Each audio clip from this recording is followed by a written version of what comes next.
आमदार रोहित पवार आपल्यासोबत आहे, ज्यांच्याशी आपण या ठिकाणी बातचीत करणार आहोत. रोहितजी, अजितदादांना काय देण्यासाठी दिल्लीवारी करता म्हणजे पत्रकार परिषद घेतात, मात्र कुठेतरी चर्चा आता अधिवेशन त्याच्यामध्ये अजित पवार आता आम्ही मुद्दा मांडला, आम्ही स्थगन मांडण्याचा प्रयत्न तिथं करतोय, आम्ही लक्षवेधी मांडण्याचा प्रयत्न तिथं करतोय, त्याच्याचबरोबर अल्पकालीन चर्चा सुद्धा आम्ही मांडण्याचा प्रयत्न वर आणि खाली तिथं केला, पण अजूनपर्यंत या चर्चेला संधी कुठंच त्या ठिकाणी दिली गेली नाही.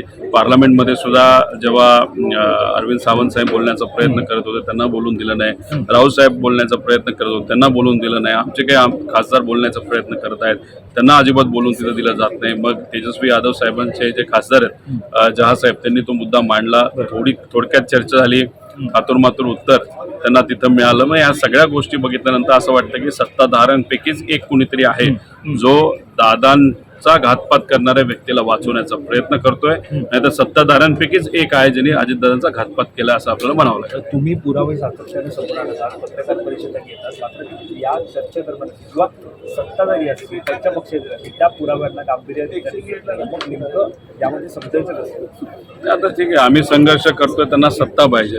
विषय एवढाच आहे की संघर्ष का सत्ता, तर त्यांनी सत्तेला चूज केलं असं आपल्याला म्हणावं लागेल. या सगळ्यामध्ये तुम्ही दिल्लीवारी सुद्धा केली, विविध पक्षाच्या प्रमुख नेत्यांना सुद्धा तुम्ही भेटण्याची आहे.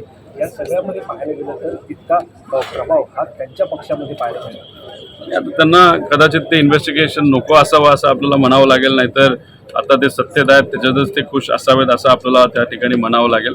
शेवटी जय मुद्दा मांडणारे प्रेस कॉन्फरन्स घेतोय असं आम्हाला कळालंय, तो त्यात काय बोलतोय हे बघावं लागेल. जय पवार यांच्यावरती कोणाचा दबाव येतात, कारण पत्रकार परिषद पुढे ढकलण्यात आलेली आहे, मात्र अजूनही तारीख नाही, याच आठवड्यात तो प्रेस कॉन्फरन्स घेईल असं मला तरी वाटतं. दबाव असावा असं काही प्रमाणात वाटतंय, नसेल तर मग या आठवड्यात प्रेस कॉन्फरन्स झाल्याशिवाय राहणार नाही आणि तो चांगल्या पद्धतीने योग्य असे मुद्दे नक्कीच पुढे आणले. तुम्ही पुरावे समोर आणतात,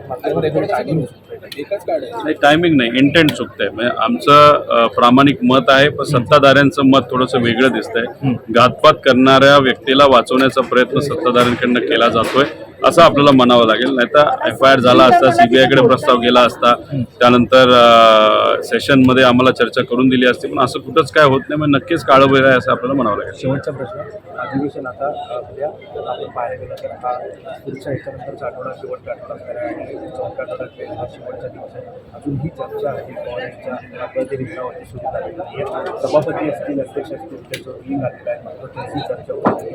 तुमच्या आता यापुढे जी चर्चा झाली नाही तुमची पावलं काय? शेवटचा दिवस झाल्यानंतर नक्कीच प्रेस कॉन्फरन्स घेऊन शेवटचे जे काही पुरावे आमच्याकडे आहेत ते आम्ही लोकांसमोर तिथं आणू आणि मग आम्ही पुढं काय करणार आहोत हे लोकांसमोर तिथं सांगू. विषय एवढाच आहे की प्रयत्न करणं आमच्या हातात आहे, आम्ही तो त्या ठिकाणी केला. पण सत्ताधाऱ्यांपैकी कोणीतरी पॉवरफुल लोक अशी आहेत की कुठंतरी हा तपास योग्य दिशेने जाऊ नये याचा प्रयत्न हे तिथं करतायत. म्हणजे ज्यांनी घातपात केला अशा लोकांना वाचवण्याचा, नाही काही असे लोक आहेत सत्ताधाऱ्यांपैकी त्यांनीच घातपात केला असं आपल्याला म्हणावं लागेल आणि ही चर्चा होऊ नये आणि हे कुठेतरी पचावं. दादांचा मृत्यू हा तसाच हवेत विरावा अशी काही लोकांची इच्छा असावी.